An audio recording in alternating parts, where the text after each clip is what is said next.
안녕하십니까. 여론보수 데이터 저널리즘 분석 전문 대기자 홍영림 기자와 함께하고 있습니다. 저는 진행을 맡고 있는 배종찬 배추도사입니다. 여러분들 요즘 참 많이 답답하실 겁니다. 정치판이요. 여의도 정치판이 제 기능을 못한다.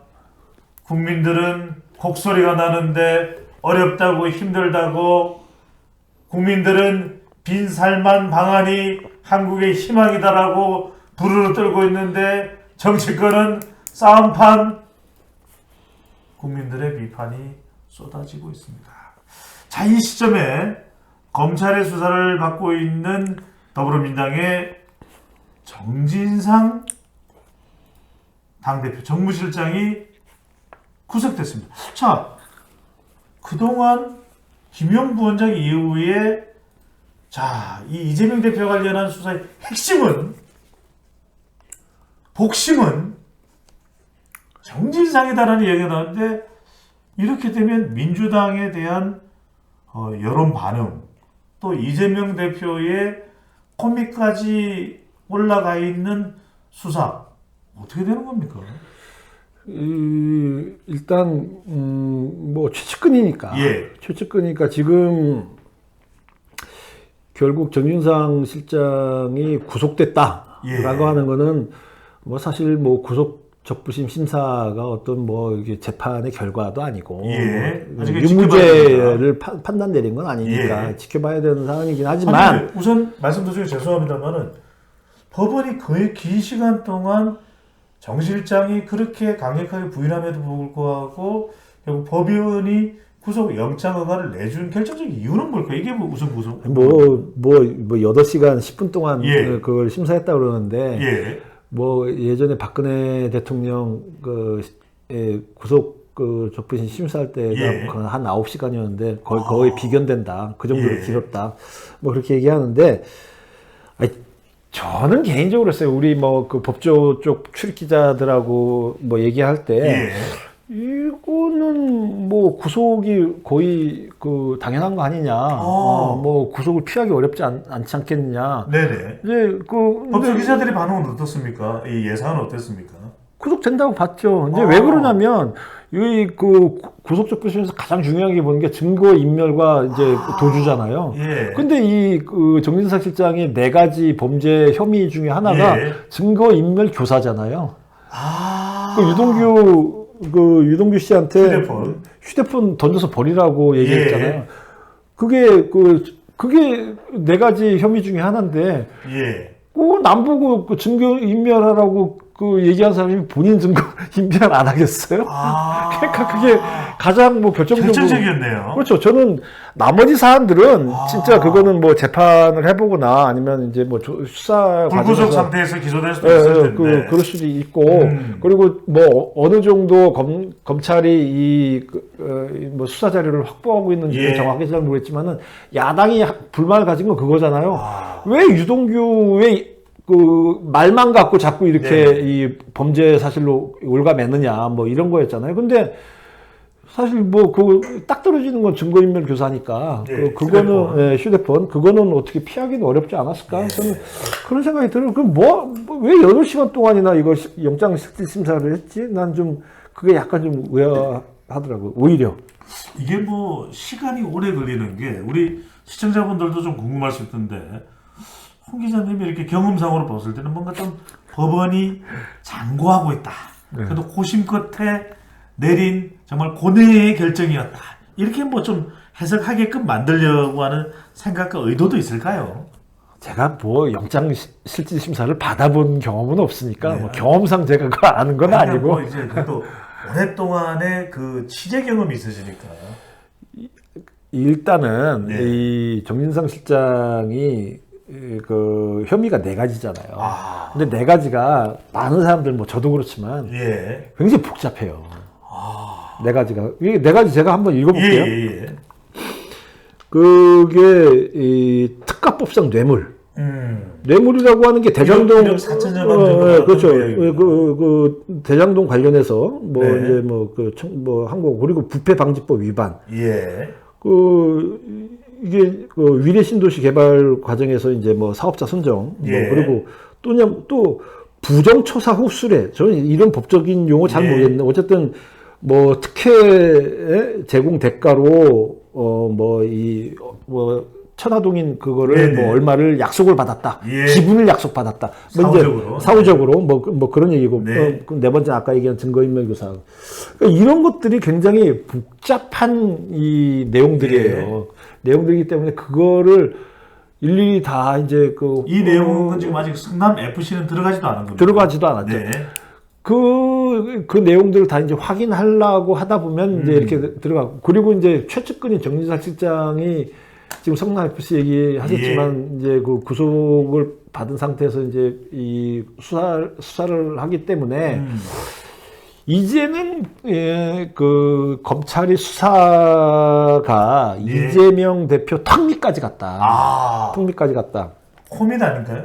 턱밑. 네. 왜 코는 턱보다 위에 있잖아요. 그러니까요. 근데 이제 그 김용태 턱밑이라고 그랬는데.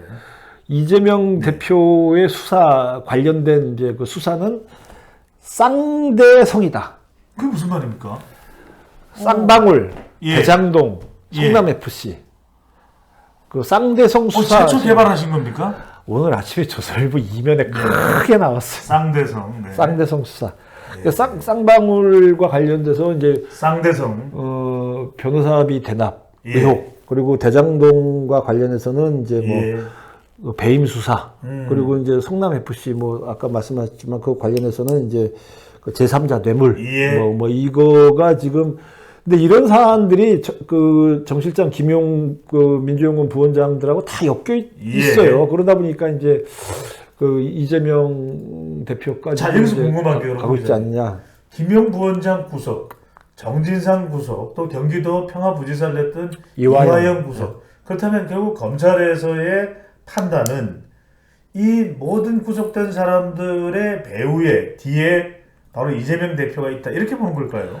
이 지금 김용 부원장이나 정진상 실장의 그 공소장에 뭐 수십 번 이재명 대표 이름이 나온다는 거 아니에요? 결국 그렇게 봐야죠. 뭐. 자, 그렇다면 정진상의 구속이 노웅래 의원의 수사에 주는 영향, 이재명 대표에게 주는 영향, 당 지지율에 주는 영향 어떨까요? 뭐 당 지지율은 뭐 좀 이따 이게 마지막으로 말씀드리고, 노웅래 의원 사안하고 정진상 의원 사안하고는 뭐 완전히 다르니까. 정진상 실장 사안하고 완전히 다르니까. 사실 뭐 노웅래 의원도 중앙대 출신으로 뭐 이재명 대표 측근으로 분류는 됐었죠. 민주연구원 원장도 하고. 지금 이재명 대표와 같은 대학인 중앙대 출신이기도 하고 노웅래 의원도 MBC 출신이기도 합니다. MBC.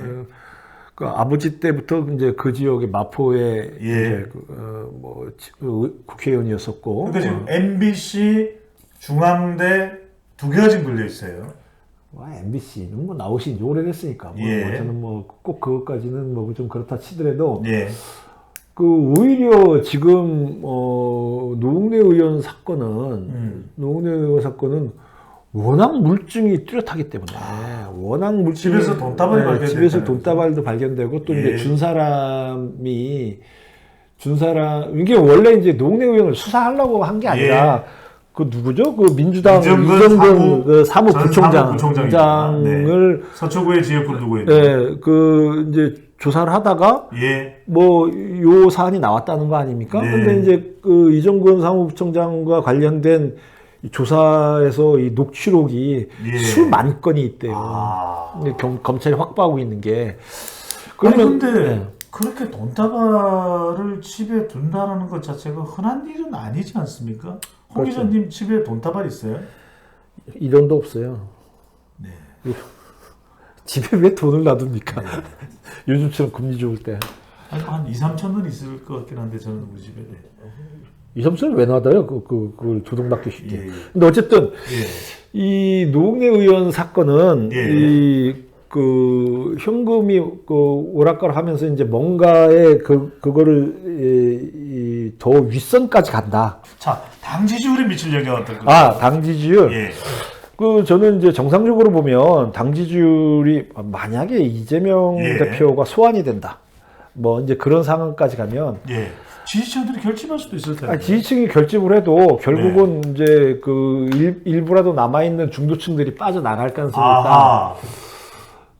그리고 지지층 중에서도 뭐 실망하는 계층이 있을 수 있다. 예. 뭐 그렇게 볼 수는 있죠. 그래서 그리고 이제 역으로 문재인 대통령 지지율 윤석열 대통령 지지율도 올라갈 수 있다. 조금 더. 조금 더 올라갈 수 있다. 그리고 많은 이제 보수층들은 뭐 윤 대통령한테 바라는 게 그거다. 예. 이제 뭐 예를 들어서 뭐 전 정권이나 아니면은 뭐 이재명 대표에 관련된 뭐 이 문제점들은 뭐 좀 낱낱이 파헤쳐라. 예. 뭐 이런 부분인데 그런 식으로 보면은 여권의 기회. 일 수는 있죠. 자, 한국을 방문한 빈살만 사우디 왕세자를 극진하게 예우했던 윤석열 대통령 일각에서는 빈살만 총리야말로 우리가 살만해지는데 핵심적인 인물이다. 살만 왕세자의 앞으로의 투자 여부에 따라서 우리가 살만하네 안 살만하네 결과가 나올 수 있다는 해석까지 나오고 있습니다. 근데 저는 살만인데요, 저한테는. 그래서 그 빈살만 왕세자하고 친해요? 저는 살만 있어가지고. 네. 네. 빈살. 네. 살만 있어요. 돈은 없고 빈살만 정도는 돈만 있고. 그 살만 있고. 살만이라는 게 아들이란 뜻이라죠. 그렇습니다. 아들이란 뜻. 그러니까 빈 라덴이 무슨 뜻인지 모르겠는데 원래 그래서 빈살만이 아니라 앞에 긴 이름 있잖아요. 예, 그게 이름이지 뭐 어쩌고저쩌고 하잖아요. 그게 이름이지 이거의 이름은 아니에요. 살만이 아들이라는 얘기입니다. 아들이란 뜻이래요. 지금 그 방송 다 통틀어서 오늘 드디어 하나 우리가 건졌네요. 홍영님 기자와 함께했습니다. 고맙습니다. 예.